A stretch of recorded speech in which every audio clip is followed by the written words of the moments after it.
नोएडा थाना sector 20 police ने बड़ी कार्रवाई करते हुए अंतर्राज्यीय वाहन चोरी करने वाले गैंग का पर्दाफाश कर 8 चोरों को गिरफ्तार कर लिया है, जिनके कब्जे से 10 लग्जरी कार बरामद की गई। यही नहीं, इन चोरों के पास से पुलिस ने ECS, एक पिस्टल, 5 कारतूस, 32 बोर, 3 तमंचे और 3 जिंदा कारतूस, 315 बोर अवैध बरामद किए हैं। पूरे मामले में डीसीपी हरीश चंद्र ने क्या कुछ कहा, सुनिए। थाना फेज़ 1 और 20 को एक सूचना प्राप्त हो रही थी। हमारे यहाँ से कुछ गाड़ियाँ चोरी हुई थी, जिसमें फेज़ 1 से एक स्कॉर्पियो गाड़ी गई थी और 20 से भी एक गाड़ी जो है वो चोरी हुई थी। इस पे हम लोगों ने FIR दर्ज की थी और हमारी जो टीम है, जो सेंट्रल इसकी DCP नोएडा की टीम है, वो काम कर रही थी। ACP, ADCP सभी लोग इसमें काम कर रहे थे। कुछ हम लोगों को CCTV के फुटेजेस, कुछ फुटप्रिंट्स ऐसे मिले थे जिससे हमें ये शक हो रहा था कि एक कोई गैंग है गाड़ियों का, जो कि हमारे एरिया में एक्टिव है। काफ़ी काम करने के बाद जो है इसमें हम लोगों ने 8 लोगों को अरेस्ट किया है और ये एक पूरी चेन है, जिसमें गाड़ी चोरी करने वाले से लेकर के और गाड़ी को डिस्पोज ऑफ करने वाले तक शामिल है, जिसका मुख्य सरगना साकिब उर्फ गद्दू, जो कि मेरठ का रहने वाला है, ये है। इनके कब्जे से 10 गाड़ियां बरामद हुई हैं, जिसमें फॉर्च्यूनर, क्रेटा, ब्रीज़ा और स्कॉर्पियो और अन्य गाड़ियां हैं। ये 10 की 10 गाड़ियां जो है वो विभिन्न जनपदों से, जिसमें गाज़ियाबाद है, दिल्ली का कुछ एरिया है, गुड़गांव है, यहाँ से चोरी हुई थी और ये 10 की 10 गाड़ियाँ कनेक्टेड हैं। गाड़ी इनसे बरामद हुई है। कुछ गाड़ियाँ तो बिल्कुल नई हैं, जिनकी नंबर प्लेट जो है वो इन्होंने चेंज करके और उनको जो है वो डिफरेंट लोकेशंस में सेल आउट कर दिया था। 3 लोग इसमें ऐसे भी पकड़े गए हैं जो उन गाड़ियों को रिसीव करके और उनको काटने या उनको बेचने की फिराक में थे। इनके कब्जे से काफ़ी मात्रा में कीज़ बरामद हुई हैं, इलेक्ट्रॉनिक कीज़ बरामद हुई हैं। एक डिवाइस बरामद हुआ है, जिससे ये गाड़ी के बगल में रह करके और उसको जो उसका इलेक्ट्रॉनिक लॉक है उसको तोड़ते थे।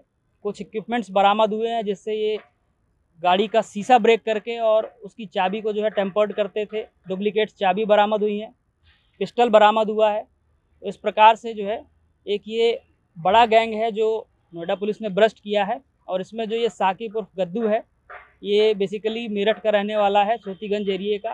क्योंकि जब वहाँ रेड हुई, वहाँ चीज़ें बंद हुई, तो इसने अपना जो काम है वो NCR में और जगहों पर फैला लिया था और ये ऑन डिमांड गाड़ियों को जो है चुराते थे।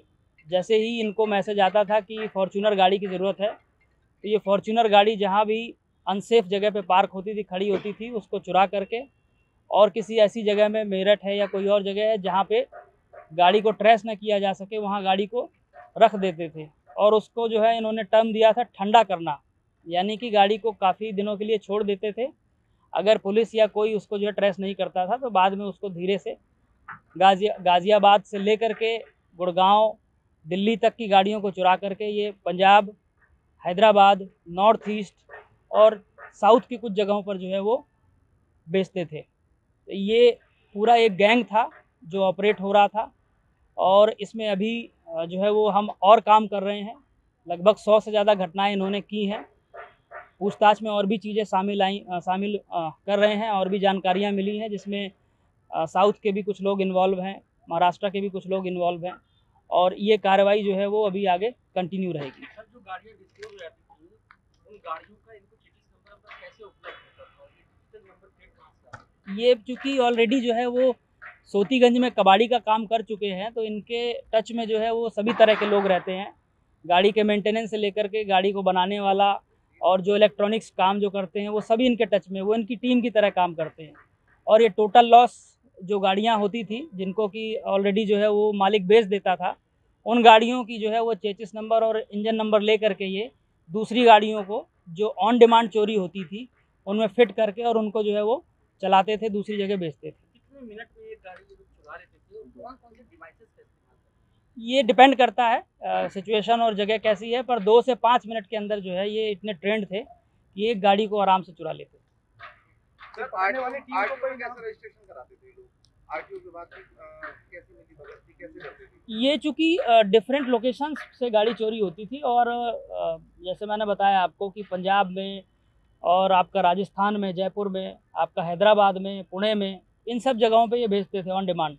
ये वहाँ के लोगों की जिम्मेदारी होती है जो रिसीवर होते थे, जिसमें 3 लोग पकड़े गए जो रिसीवर हैं, कि वो लोग गाड़ियों को जो है वो अपने हिसाब से रजिस्टर्ड कराते थे। चूँकि टोटल लॉस से ये गाड़ी लेते थे तो इनके पास इंजन नंबर और चेसिस नंबर ऑलरेडी रहता था, तो एक तरह से वो गाड़ी जो है ओरिजिनल इनकी हो गई।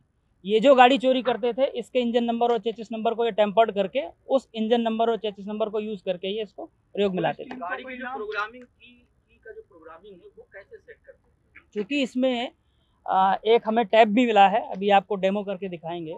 उस टैब में बाकायदा जो है इनके पास सॉफ्टवेयर है जिससे कि ये गाड़ी के बगल में खड़ा होकर के और उसके इलेक्ट्रॉनिक की के माध्यम से उसके जो लॉक है उसको तोड़ते थे और फिर जो है वो डुप्लीकेट लॉक लगा करके उस गाड़ी को चोरी कर ले जाते थे। पुलिस टीम को इनाम कोई पकड़ने वाले? इसमें 25,000 रुपये का रिवॉर्ड जो है पुलिस टीम को दिया जा रहा है। इसमें फेज़ 1 सेक्टर 20 दोनों की टीमें काम कर रही हैं।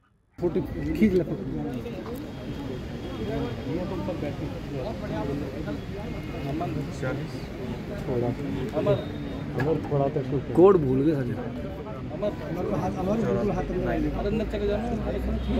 और अंदर चले जाओ।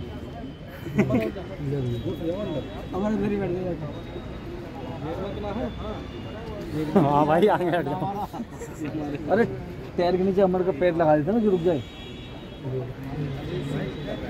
ये पैर छोड़ टायर के पीछे लाओ। बस भी हट जा। अरे यार अमर भाई। आपको बता दें कि नोएडा पुलिस इससे पहले भी ऐसे तमाम घरों का भांडाफोड़ कर चुकी है जो गाड़ियों को चुरा कर बेचा करते थे। यही नहीं, नोएडा पुलिस समय समय पर लोगों को जागरूक करने के लिए कार्यक्रम भी चलाती है। आपको ये खबर कैसी लगी हमें कमेंट सेक्शन में जरूर बताएं और देश और दुनिया की तमाम खबरों के लिए बने रहें जनहित टाइम्स के साथ।